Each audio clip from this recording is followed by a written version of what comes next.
Hello दोस्तों, स्वागत है आपका एजुकेशन आरपी स्टडी पॉइंट पर। आज हम आप लोगों के लिए लेके आए हैं धातु और अधातु का सेकंड पार्ट हाई स्कूल का। अगर आपने फर्स्ट पार्ट नहीं देखा है तो उसकी लिंक मैंने डिस्क्रिप्शन में दे दी है, आप वहां से देख सकते हैं।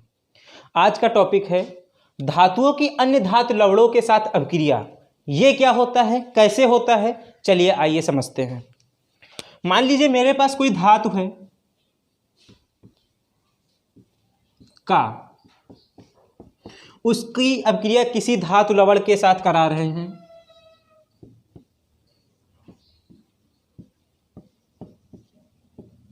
खा तो यहां पे जो प्रोडक्ट बनेगा, उत्पाद बनेगा, तो वो धातु लवण इसके साथ बनेगा। कैसे बनेगा आगे हम बताते हैं आपको।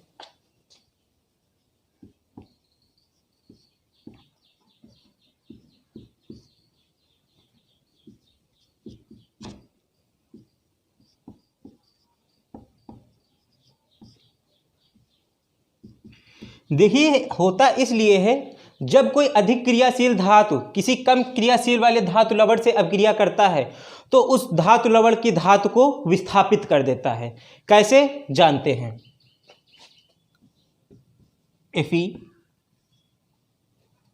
FeCuSO4 गिव्स, यहां पे जो कॉपर है आयरन से कम क्रियाशील है। आयरन जो होता है कॉपर से अधिक क्रियाशील होता है, तो यहां पर ये क्या बना देगा, FeSO4 प्लस Cu। इस तरह से ये अपने विस्थापित कर देगा। देखिए, ये जो आयरन है कॉपर से अधिक क्रियाशील धातु है, होता ही है, और ये कॉपर को विस्थापित कर देगा, कॉपर का स्थान ले लेगा और अपने आप को स्थायी कर लेगा। अब जानते हैं ऐसा क्यों होता है। ऐसा इसलिए होता है क्योंकि ये सक्रियता श्रेणी के आधार पर कार्य करते हैं। अब सक्रियता श्रेणी क्या होता है उसके बारे में जानते हैं।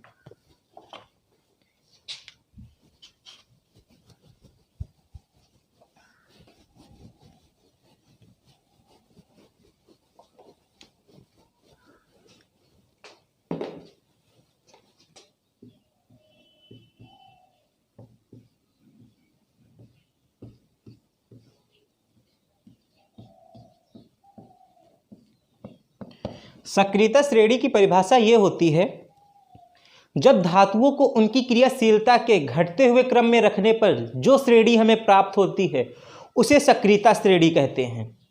हम बोर्ड पे डिफिनेशन लिखे दे रहे हैं और आप लोग भी साथ में लिखते चलिए।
इसका मतलब ये होता है जो अधिक क्रियाशील धातुएं होंगी वो इस श्रेणी में सबसे ऊपर होंगी, जो कम क्रियाशील धातुएं होंगी इस श्रेणी में सबसे नीचे होंगी। इसी के अकॉर्डिंग हम जान सकते हैं कि कौन सा धातु कौन से धातु को विस्थापित कर सकता है। अगर इसके बारे में आपको अधिक जानकारी चाहिए तो इसके लिए मैंने पहले से ही एक वीडियो बना रखी है। सिर्फ आपको यूट्यूब पे जाकर सर्च करना है इलेक्ट्रोकेमिकल सीरीज बाय प्रिंसर और आपको इसके बारे में पूरी जानकारी हो जाएगी।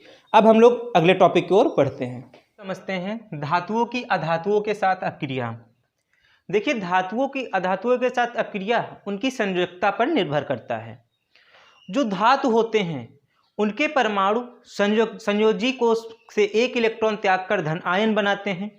जो अधातु होते हैं वो अपने संयोजकता कोष से एक इलेक्ट्रॉन ग्रहण करके ऋण आयन बनाते हैं। इस पर एक एग्जाम्पल लेकर हम लोग समझ लेते हैं। जैसे कि हम लोगों को निर्माण करना है NaCl का। अब NaCl का निर्माण कैसे होगा? सबसे पहले हम लोग लेंगे Na जो कि सोडियम होता है। इसका वास्तविक इलेक्ट्रॉनिक विन्यास कुछ इस तरह से होगा 2 8 1। आप लोगों को मैंने पहले ही बताया है, जो ये सोडियम या कोई भी धातु या अधातु हो, उसको स्थायी होने के लिए 12वीं कक्षा में 8 इलेक्ट्रॉन की जरूरत होती है, लेकिन इसकी 12वीं कक्षा में 1 इलेक्ट्रॉन है, तो ये 7 ग्रहण तो कर नहीं पाएगा, 1 इलेक्ट्रॉन त्याग देगा। जब ये 1 इलेक्ट्रॉन त्याग देगा तो इस पर धन आयन आ जाएगा, तो क्या हो जाएगा Na प्लस आयन और इलेक्ट्रॉनिक विन्यास 2 8। इसने क्या किया? 1 इलेक्ट्रॉन त्याग दिया। अब बात आती है क्लोरीन की। क्लोरीन का इलेक्ट्रॉनिक विन्यास होगा 2 8 7, क्योंकि इसका परमाणु क्रमांक 17 होता है। अब इसको स्थायी होने के लिए 8 इलेक्ट्रॉन की जरूरत है, 12वीं कक्षा में 7 हैं, तो ये 1 इलेक्ट्रॉन गेन कर लेगा। जब ये 1 इलेक्ट्रॉन गेन कर लेगा तो इसके ऊपर ऋण आयन आ जाएगा, फिर इसका इलेक्ट्रॉनिक विन्यास हो जाएगा 2 8 8। अब यहां पे समझ लेते हैं NaCl का निर्माण कैसे हुआ। Na के ऊपर 1 प्लस आयन है, जो ये प्लस आयन आएगा वो क्लोरीन को दे देगा और क्लोरीन स्थायी हो जाएगा। जैसे कि क्लोरीन, इसके 12वीं कक्षा में पहले से ही 7 थे, 1 2 3 4 5 6 7। सोडियम का भी 1 इलेक्ट्रॉन इसे मिल गया। अब सोडियम का भी 1 इलेक्ट्रॉन मिल गया और आपस में मिलकर एक यौगिक बना देंगे, जिसको हम लोग बोलते हैं आयनिक यौगिक। इसीलिए NaCl को आयनिक यौगिक कहा जाता है। तो इन्होंने किसका निर्माण कर दिया? NaCl का निर्माण कर दिया। अब अगला टॉपिक है हमारा आयनिक यौगिक। आयनिक यौगिक क्या होता है उसके बारे में समझते हैं।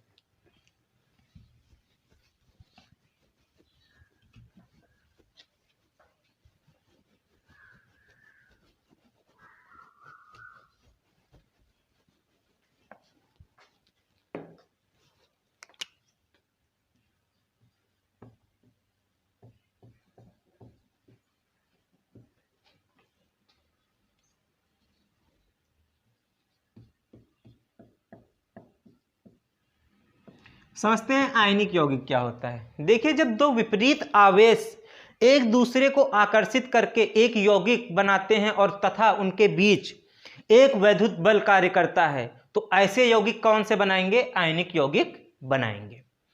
आपको डिफिनेशन बोर्ड पे लिखे दे रहे हैं, आप लोग लिख लीजिए। जब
उम्मीद है आपको चैप्टर समझ में आ रहा होगा। अगर चैप्टर समझ में आ रहा है तो लाइक जरूर करें। अब इसके बाद हम लोग इसके गुण के बारे में पढ़ेंगे कि आयनिक यौगिक की क्या प्रॉपर्टीज, क्या गुण होते हैं। देखिए, आयनिक यौगिकों के जो गुणधर्म होते हैं, इनके आधार पर हम आप लोगों को कुछ बताना चाहेंगे।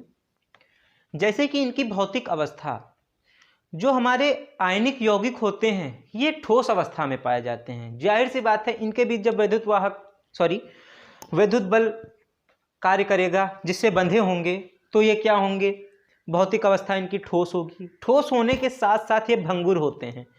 भंगुर होने का मतलब ये होता है अगर इनको पीटा जाए तो ये छोटे छोटे टुकड़ों में टूट जाते हैं। दूसरा है क्वथनांक एवं गलनांक। ये ठोस अवस्था में होते ही हैं और वैद्युत बल इन पर कार्य करता है जिसके द्वारा ये बंधे होते हैं, तो इनका क्वथनांक और गलनांक भी बहुत उच्च होता है। अब इनकी घुलनशीलता पे आते हैं। इसकी घुलनशीलता जो होती है वो जल में घुलनशील होते हैं, लेकिन पेट्रोल हो गया, केरोसिन ऑयल हो गया, इसमें ये अविलेय होते हैं, इसमें ये घुलते नहीं हैं। अब बात आती है इनकी चालकता की। जो इनकी चालकता होती है वो या फिर ये जल में विलय होंगे तब इसमें विद्युत चालन का प्रवाहित होगी, यदि ये गलित अवस्था में होंगे तो वैद्युत धारा इसमें प्रवाहित होगी। लेकिन अगर ये ठोस अवस्था में हैं तो इनके बीच वैद्युत का चालन नहीं होता है।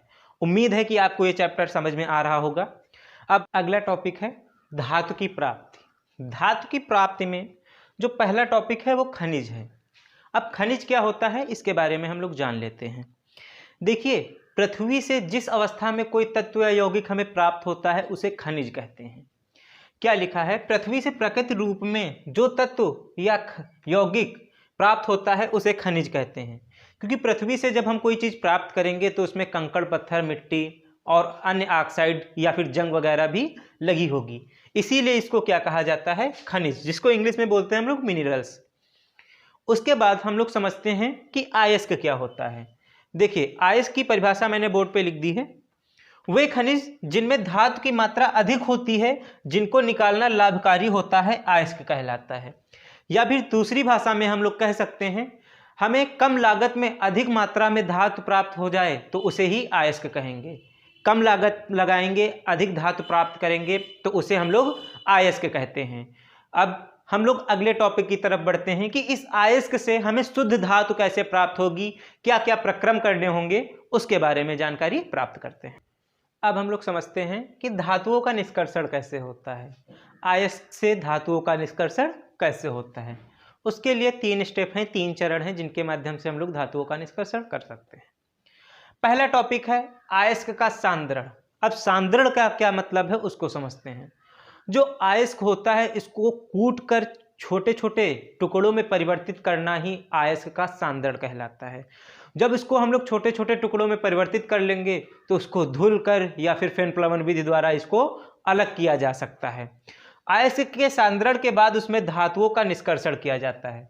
यहाँ से हमें शुद्ध अयस्क प्राप्त होगा और यहाँ से अनेक प्रक्रम करके उसे हम शुद्ध गला करके, भर्जन या निस्तापन करके, जिसके बारे में हम आगे पढ़ेंगे, वो करके शुद्ध गलित धातु प्राप्त होगी। उस शुद्ध गलित धातु में कुछ अशुद्धियां अभी भी होंगी जिसको हम लोग वैद्युत अपघटन द्वारा अलग करेंगे। अब वैद्युत अपघटन में एक शुद्ध धातु एक अशुद्ध धातु की छड़ ली जाती है, उसके बाद वैद्युत धारा प्रवाहित करने पर हमें शुद्ध या अशुद्ध धातु प्राप्त हो जाती है। इसके बारे में डिस्क्राइब्स करके हम लोग अभी पढ़ने जा रहे हैं। सबसे पहले हम लोग इसकी कुछ मुख्य और निष्कर्षण विधियां पढ़ लेंगे और इसके बारे में अच्छी से जानकारी प्राप्त करेंगे। अयस्क से धातु का निष्कर्षण कैसे होता है, उसमें पहला टॉपिक है गैंग। देखिए, जैसे गैंग आय, अधात्री आय या मैट्रिक्स आय, ये तीनों नेम इसी के हैं। अब बात आती है गैंग की। पृथ्वी से हम जो भी अयस्क निकालते हैं उसमें रेत, मिट्टी, कंकड़, पत्थर आदि अशुद्धियां मिली होती हैं, उसे ही हम लोग क्या कहते हैं, गैंग कहते हैं। मैंने परिभाषा लिखी है। पृथ्वी से खनित अयस्कों में प्रायः रेत, मिट्टी आदि जैसी अशुद्धियां मिली होती हैं जिसे गैंग कहा जाता है। अब इन अशुद्धियों को दूर करने के लिए अनेक प्रक्रम करने पड़ते हैं। उसके लिए पहला टॉपिक है भर्जन। भर्जन क्या होता है, इसमें सल्फाइड की अशुद्धियों को निकाला जाता है। इसकी परिभाषा ये होती है, वायु की उपस्थिति में अधिक ताप पर अयस्क को इतना गर्म किया जाए कि उसमें से अशुद्धियां तो निकल जाएं लेकिन अयस्क गलने ना पाए। इसकी परिभाषा क्या लिखी है यहाँ पर, सल्फाइड अयस्क को वायु की उपस्थिति में अधिक ताप पर गर्म करने पर ऑक्साइड में बदल जाता है। इस प्रक्रिया को भर्जन कहते हैं। अब सल्फाइड की अशुद्धियों के लिए मैंने 2 एग्जाम्पल लिए हैं, उनको कैसे दूर किया जाता है। जैसे जिंक सल्फाइड है, मैंने बताया वायु की उपस्थिति में तो ऑक्सीजन लिया ही जाएगा। वायु की उपस्थिति में जब उच्च ताप पर इसको गर्म किया जाएगा तो ये जिंक ऑक्साइड में परिवर्तित हो जाएगा और सल्फर डाइऑक्साइड गैस बाहर निकल जाएगी। दूसरे नंबर पे लिया है HgS, जिसको हम लोग मरकरी सल्फाइड या फिर सिनेबार कहते हैं। यहां पे आप लोग इसका नाम सिनेबार भी लिख लेंगे।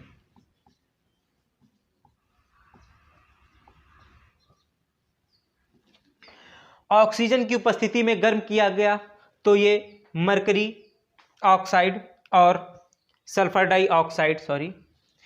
डाइऑक्साइड में निकल जाएगा। अब इसके बाद अगला टॉपिक आता है निस्तापन। निस्तापन की परिभाषा क्या होती है? इसमें वायु की उपस्थिति होती है, उसमें वायु की अनुपस्थिति होती है।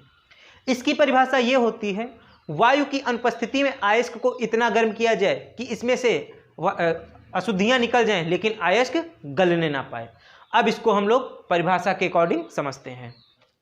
कार्बोनेट अयस्क को सीमित वायु की उपस्थिति में अधिक ताप पर गर्म करने पर यह ऑक्साइड में बदल जाता है। इस प्रक्रिया को निस्तापन कहते हैं।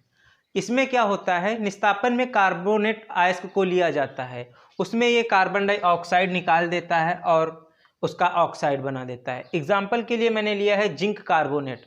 जिंक कार्बोनेट को अगर अधिक ताप पर गर्म किया जाएगा तो वो जिंक ऑक्साइड और कार्बन डाइऑक्साइड में परिवर्तित हो जाएगा। हमें भर्जन और निस्तापन से ऑक्साइड प्राप्त हो गया। अब उस ऑक्साइड से हमें धातु प्राप्त करनी होगी। उस धातु को प्राप्त करने के लिए हमें क्या करना पड़ेगा? अपचयन। तो आप सभी को पता है जब इसका अपचयन किया जाएगा तो अपचयन के लिए कोई अपचायक लेना आवश्यक है। तो जो कार्बन होता है वो अच्छा अपचायक होता है। तो इसमें क्या किया जाएगा, धातु ऑक्साइड से कार्बन जैसे अपचायक का उपयोग कर धातु प्राप्त की जा सकती है। तो जब हम लोग कोई भी ऑक्साइड लेंगे, अगर कार्बन से अपक्रिया करा देंगे तो वो कार्बन मोनोऑक्साइड बनाकर अलग निकल जाएगा और हमें धातु प्राप्त हो जाएगी। देखिए यहाँ पे जिंक ऑक्साइड जो यहाँ से प्राप्त हुआ था उसकी कार्बन के साथ अपक्रिया करा देंगे तो ऑक्सीजन कार्बन से अपक्रिया करके कार्बन मोनोऑक्साइड गैस बनाकर बाहर निकल जाएगा और यहाँ से हमें धातु प्राप्त हो जाएगी। जो ये जिंक धातु प्राप्त हुई है या फिर कोई भी धातु हमें प्राप्त होती है, अब उसका क्या करना पड़ता है? अपघटन करना पड़ता है, वैद्युत अपघटन करना पड़ता है। उसके बारे में हम लोग अब समझते हैं। हम लोग समझते हैं कि वैद्युत अपघटन में होता क्या है, इसका क्या प्रक्रम है, क्या क्या उपकरण की जरूरत होती है। देखिए वैद्युत अपघटन में जिसके द्वारा हमें शुद्ध धातु प्राप्त की जाती है, एक टैंक लिया जाता है। जिस धातु का हमें निष्कर्षण करना है उसी का विलयन लिया जाता है क्योंकि वही विलयन उसमें वैद्युत अपघट्य का कार्य करता है। मान लीजिए हमने कॉपर का धातु का निष्कर्षण करना है तो क्या करेंगे, एक धातु शुद्ध ले लेंगे, एक धातु अशुद्ध ले लेंगे। शुद्ध धातु की छड़ को हम लोग कैथोड से जोड़ देंगे, अशुद्ध धातु की छड़ को हम लोग एनोड से जोड़ देंगे और इसमें हम लोग कॉपर सल्फेट का विलयन लेंगे जो वैद्युत अपघट्य का कार्य करेगा। उसके बाद हम इसमें वैद्युत धारा प्रवाहित करेंगे।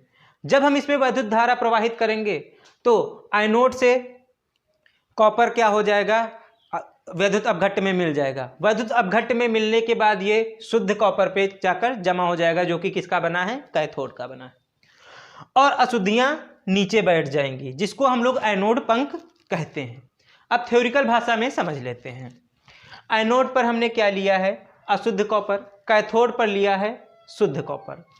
क्या किया गया है, विद्युत अपघट्य में जब वैद्युत धारा प्रवाहित की जाती है तब एनोड पर अशुद्ध धातु और वैद्युत अपघट्य में घुल जाते हैं। उतनी ही मात्रा में जो वैद्युत अपघट्य में घुलेंगे उतनी ही मात्रा में क्या होगा, शुद्ध कॉपर की छड़ पर कॉपर जमा हो जाएगा और उसमें जो उपस्थित अशुद्धियां होंगी वो नीचे बैठ जाएंगी। उम्मीद है आपको ये समझ में आया होगा। अब हम लोग अगले टॉपिक की तरफ बढ़ते हैं। समझते हैं संक्षारण क्या होता है। धातुएं अपने आसपास अम्ल, आर्द्रता आदि के संपर्क में आने पर संक्षारित हो जाती हैं। संक्षारित होने का मतलब होता है धीरे धीरे क्षय होना या घटना। इसके लिए कुछ उदाहरण लिए गए हैं, जैसे लोहे पर जंग लगना। लोहे पर जंग लग जाती है तो लोहा धीरे धीरे घटने लगता है। कॉपर पर हरी परत चढ़ना। कॉपर पर हरी परत कार्बन डाइऑक्साइड के कारण चढ़ती है। सिल्वर पर काली परत चढ़ना। चांदी जो होती है उस पर काली परत चढ़ जाती है, वो सल्फर डाइऑक्साइड या उसके सल्फाइड के कारण चढ़ती है। अब इसके बचाव के लिए क्या क्या किया जाता है? इसके बचाव के लिए हमें ज़रूरत पड़ती है उस पर पेंट लगाया जाए, ग्रीस लगाई जाए या अन्य प्रक्रम करके हमें इसको संक्षारण से बचाया जा सकता है। अब इसके बाद अगला टॉपिक आता है यशद लेपन। यशद लेपन क्या होता है ये समझ लेते हैं।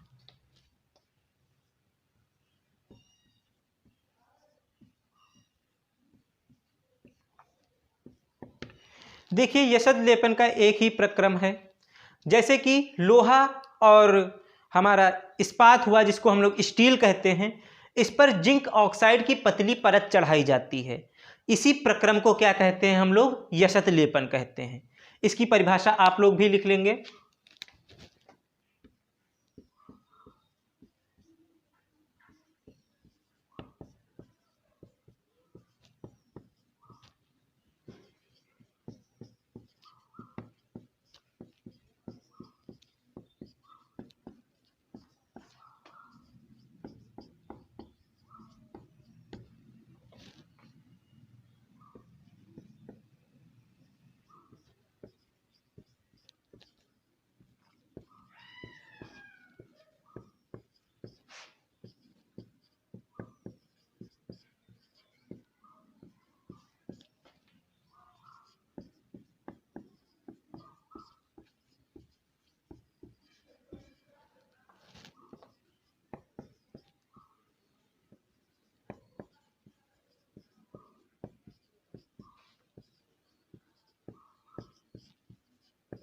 यशद लेपन कहते हैं। अब इसके बाद हम लोग अगले टॉपिक पे बढ़ते हैं। अब समझते हैं मिश्र धातु किसे कहते हैं। देखिए, दो या दो से अधिक धातु या धातु और अधातु मिलकर एक समांगी मिश्रण बनाते हैं, उसे हम लोग मिश्र धातु कहते हैं। वही परिभाषा बोर्ड पर लिखी है। अब कौन से धातु कौन कौन सी मिश्र धातुओं से मिलकर बने हैं ये जानते हैं। देखिए, जो पीतल होता है, पीतल कॉपर और जिंक से मिलकर बना होता है। कांसा जो होता है, कांसा कॉपर और टिन से मिलकर बना होता है। जो इस्पात होता है जिसको हम लोग स्टील बोलते हैं, स्टील लोहा और क्रोमियम और निकल से मिलकर बना होता है। लास्ट में आता है अमलगम। अमलगम में हम लोग क्या मिलाते हैं? मरकरी। और जिस धातु का हमें अमलगम बनाना है वो धातु ले लेंगे, उस धातु का अमलगम बन जाएगा।